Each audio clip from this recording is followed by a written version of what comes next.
Muy buenas tardes, mi nombre es Yemile Cardoso, estudiante de segundo año de Medicina de la sección 3. Hoy les vengo a presentar mi segundo seminario sobre la regulación de la reacción tubular. Vamos a hablar un poco sobre las generalidades de la regulación de la reacción tubular. Tanto la reacción tubular y la filtración glomerular son importantes en la nefrología, por eso es muy importante tener un equilibrio de la reacción y la regulación.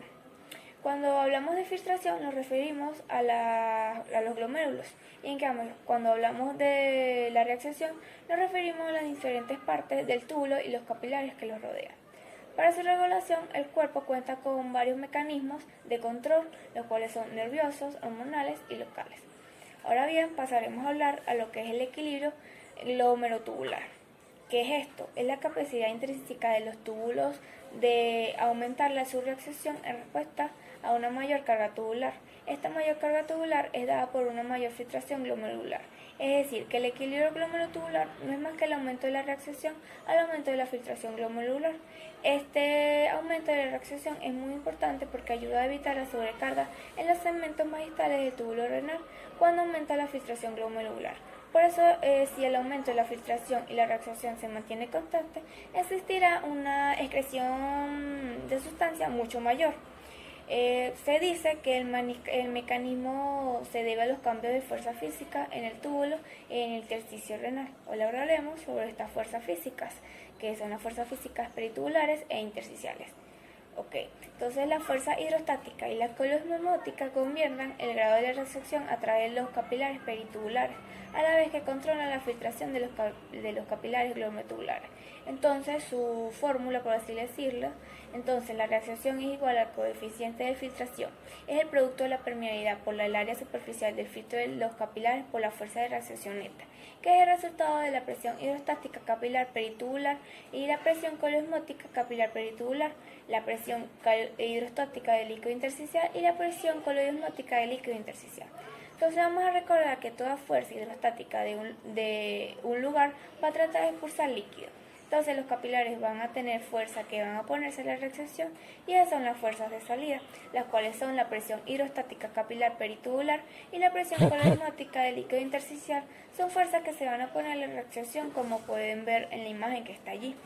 Entonces hay fuerzas que favorecen la reacción, las cuales son las fuerzas de entrada hacia el capilar, las cuales son la presión hidrostática del líquido intersticial y la presión colismótica capilar peritubular.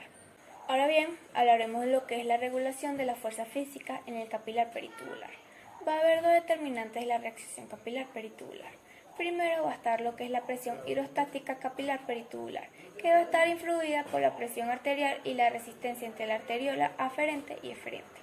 De modo siguiente, que primero, el aumento de la presión arterial tiende a aumentar la presión hidrostática capilar peritubular y reducir la reacción. Segundo, el aumento de la resistencia de las arteriolas aferentes o eferente reduce la presión hidrostática capilar peritubular y tienden a aumentar la reacción. Entonces, la presión alta baja la reacción y las arteriolas aferentes o eferentes la aumentan. Ahora seguiremos con el segundo determinante, que es la presión colismótica capilar peritubular. Esta depende de lo que es la presión colismótica plasmática sistemática, que puede ser proteína, y la fracción de filtración, que no es más que el plasma del ultrafiltrado.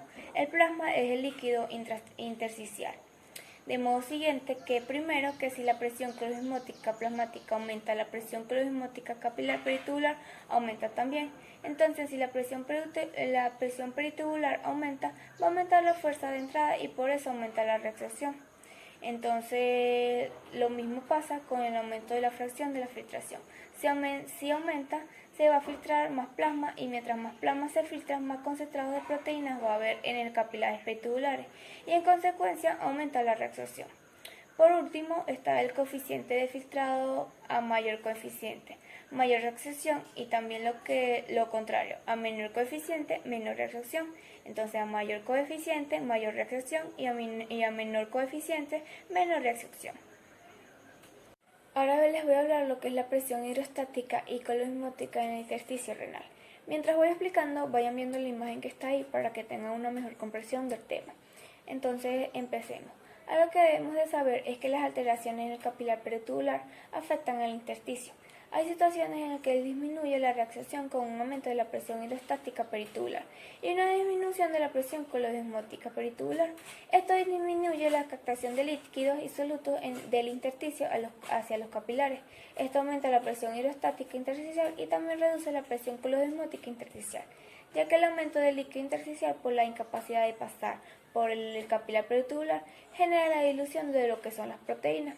Este aumento de la presión hidrostática intersticial y la reducción de la presión colodesmótica hace que el agua y los solutos vuelvan a la luz peritubular por un proceso denominado retrodifusión, es decir, que el agua y los solutos se van a regresar hacia afuera y no va a haber una reabsorción. Ahora voy a explicar lo que es la natriuresis por presión y la diuresis por presión. Cuando hay un aumento de presión arterial existe una mayor excreción de agua, es denominado diuresis. Y cuando hay una presión arterial y aumenta lo que es la excreción de sodio, es conocida por natriuresis.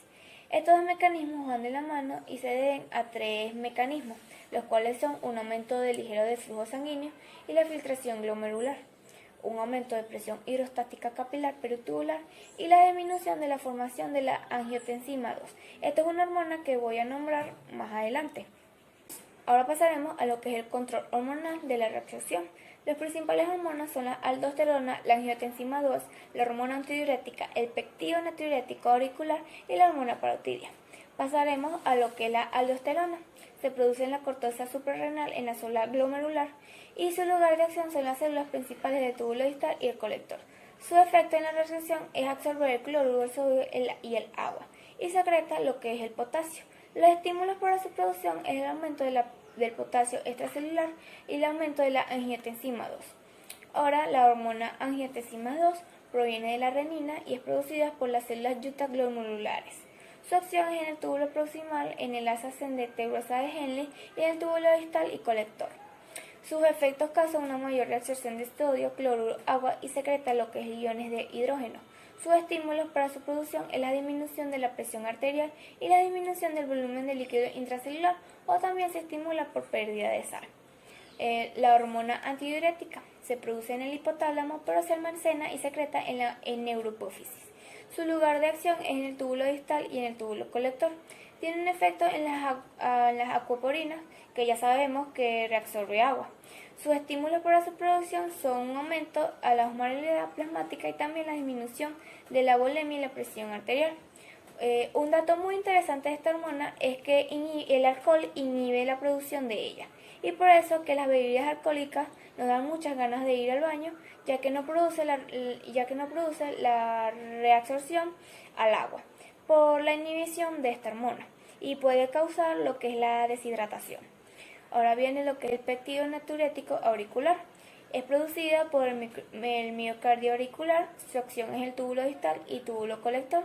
Su efecto es dar una menor reabsorción de cloruro, de sodio y de agua, y se estimula su producción por un aumento del volemia y la presión arterial gracias a la extensión auricular.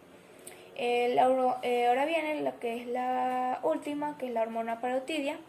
Su lugar de acción es en el túbulo proximal, rama ascendente gruesa de Henle, y en el túbulo distal, causando una menor reabsorción de fósforo y una mayor reabsorción de calcio. Y por último, el sistema nervioso simpático aumenta lo que es la reabsorción de sodio. Es decir, que la activación del sistema nervioso simpático cuando es grave puede producir la excreción de agua y de sodio, al contrario de las arterias renales, lo que reduce lo que es la filtración glomerular. La estimulación del sistema nervioso simpático aumenta la liberación de renina y la formación de la angiotensina 2, lo que contribuye al efecto global del aumento de la reabsorción tubular y la reducción de lo que es la excreción renal del sodio. Este es todo mi seminario, espero que les haya gustado, lo haya entendido. Muchas gracias.